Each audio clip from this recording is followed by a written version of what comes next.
So Revelation 20 basically is this. Jesus will end climate change. The earth is dying, and only God can fix it. I mean, have you read? Every time you read about more forest fires, I didn't put up the headlines of the Canadian fires. How about the Australian fires? It was 2 years ago.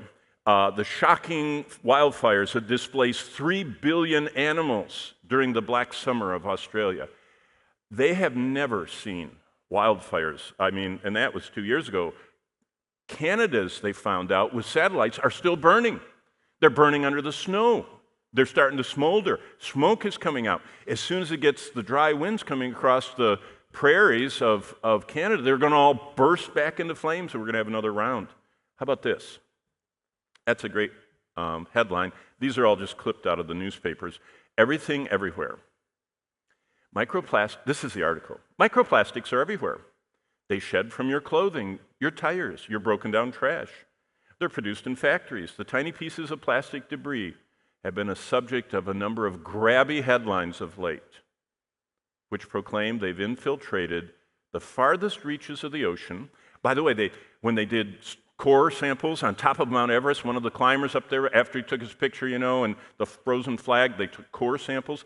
They found that on the highest spot of mountains on Earth, microplastics are just layered down through the snow.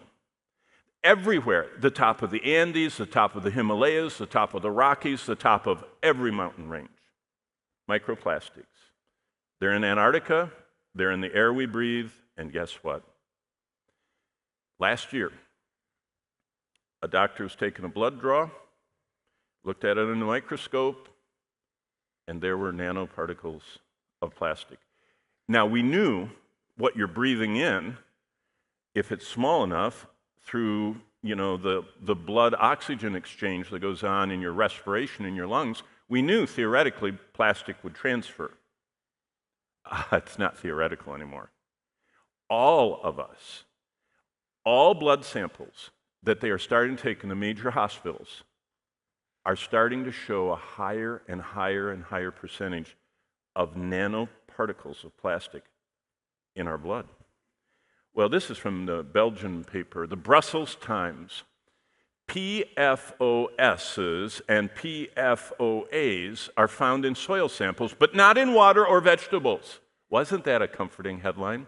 And it said these are the forever chemicals, that make, the wash and wear, non-wrinkle clothing, raincoats repel water, so our shoes don't absorb water, all that stuff. That's all around us everywhere. It's on the paper that you get at fast food. It's on the containers that food is packaged in. It's just everywhere.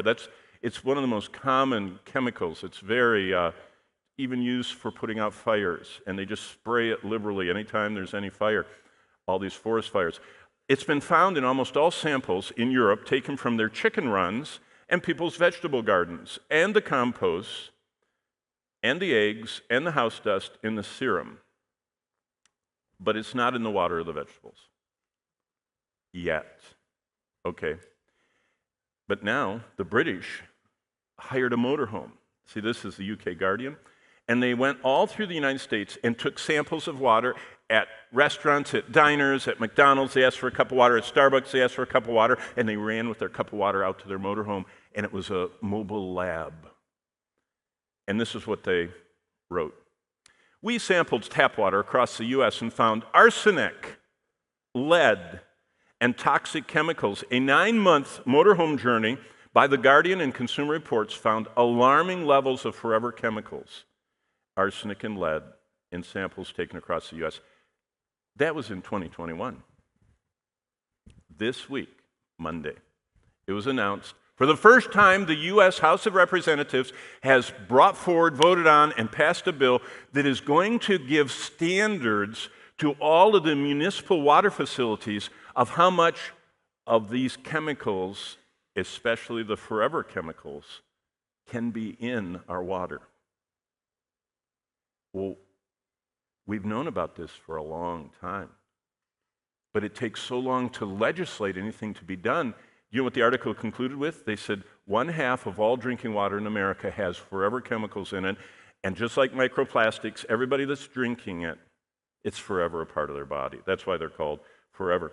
And so what's happened is, this is glyphosate. You know what that is? Roundup. Aren't you glad for Roundup? You can just spray along your sidewalk, and you can do your deck, and you can do everywhere, and you can keep, dandelions out of your sight. That weed killer is found in 80% of all of Americans' urine. You know what they've started doing since COVID? They started testing at the sewer plants and finding out how many people had COVID because they were testing the sewer systems in all of our municipalities. Now they've gone beyond that, and they're looking in the same treatment for this stuff.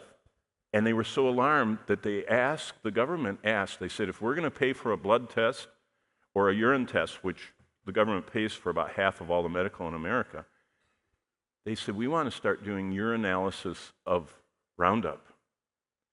80% of all people that take a urine sample test into a hospital that the government has anything to do with have Roundup in their body. All that to say this. Good news. Paradise is coming to earth. That's the first 6 chapters. And God long promised that earth would return to kind of like the Garden of Eden-like conditions, just like it was at the beginning.